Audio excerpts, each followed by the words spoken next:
Terrorism is when you have a major threat, usually using violence, to society or to a person. Terrorism uses fear, it uses mayhem, and it's used to control persons, communities. It is made to frighten and terror and hold people, again, frozen. As I sat through negotiation training, I couldn't quit thinking about the parallels between terrorism and addiction. Everything I was learning had such a parallel to the other. A terror attack changes everything. Ever since 9/11, we have never gone through the airports in the same way, right? When you have addiction in your family or you lose a loved one to addiction or mental health issues, it changes everything. Everything about the way you live your life, everything about the way you see your life.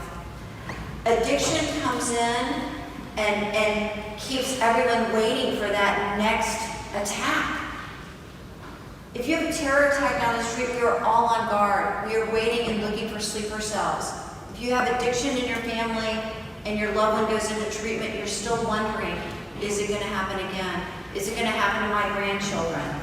Mental health issues, the same thing. A hostage is taken because a person comes in and terrorizes them and has power over them.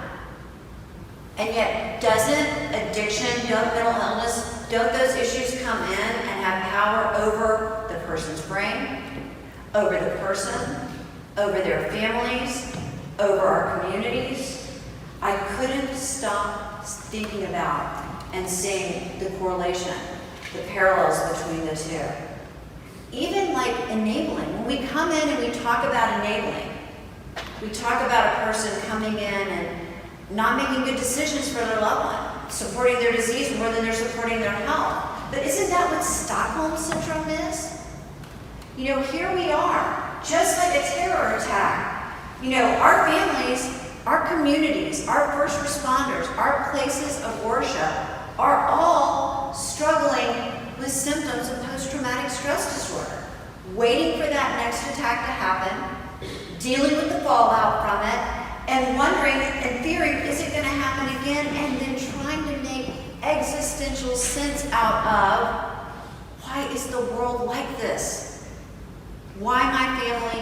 Why my neighborhood? Why my community?